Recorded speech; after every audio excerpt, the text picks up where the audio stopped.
Persian గల్ఫ్లో ఉద్రిక్తతలు పరాకాష్ఠకు చేరుకున్నాయి. ప్రపంచ చమురు రవాణాకు అత్యంత కీలకమైన స్ట్రెయిట్ ఆఫ్ హార్మూజ్లో అమెరికా, ఇరాన్ దళాల మధ్య తీవ్ర స్థాయిలో కాల్పులు జరిగాయి. గత నెలలో కుదిరిన తాత్కాలిక కాల్పుల విరమణ ఒప్పందం ఈ ఘటనతో నీరుగారిపోయింది. అమెరికా యుద్ధ నౌకలే లక్ష్యంగా ఇరాన్ డ్రోన్స్ అలాగే మిజైల్స్తో దాడికి దిగగా అమెరికా బలగాలు ధీటుగా బదులిచ్చాయి. అసలు అక్కడ ఏం జరిగింది? అమెరికా అధ్యక్షుడు ట్రంప్ స్పందన ఏంటి? స్పెషల్ స్టోరీలు చూడండి.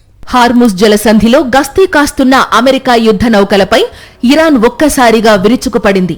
అమెరికాకు చెందిన 3 గైడెడ్ మిసైల్ డిస్ట్రాయర్లు USS Truxtun, USS Rafael Peralta, USS Mason లక్ష్యంగా ఇరాన్ దళాలు దాడులు చేశాయి. అమెరికా సెంట్రల్ కమాండ్ నివేదిక ప్రకారం ఇరాన్ రివల్యూషనరీ గార్డ్స్ ఆత్మాహుతి డ్రోన్లు, క్షిపణులు మరియు చిన్నపాటి వేగవంతమైన పడవలతో ఈ దాడికి పాల్పడ్డాయి.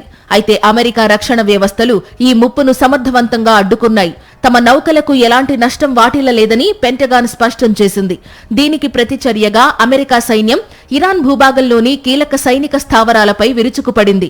క్షిపణి మరియు డ్రోన్ లాంచ్ సైట్లు, కమాండ్ అండ్ కంట్రోల్ సెంటర్లు, ఇంటెలిజెన్స్ కేంద్రాలే లక్ష్యంగా అమెరికా సెల్ఫ్ డిఫెన్స్ స్ట్రైక్స్ ను నిర్వహించింది. క్విష్మ్ ద్వీపం సమీపంలో భారీ పేలుళ్లు సంభవించినట్లు సమాచారం. ఈ ఘటనపై అమెరికా అధ్యక్షుడు డొనాల్డ్ ట్రంప్ తీవ్రంగా స్పందించారు.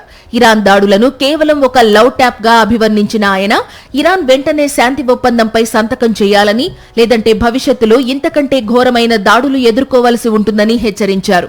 యుద్ధం త్వరలోనే ముగుస్తుందని ఆయన ధీమా వ్యక్తం చేశారు. ప్రస్తుతం హార్ముజ్ జలసంధిలో ఇరాన్ విధించిన దిగ్బంధం కారణంగా సుమారు 1500 ఓడలు నిలిచిపోయాయి.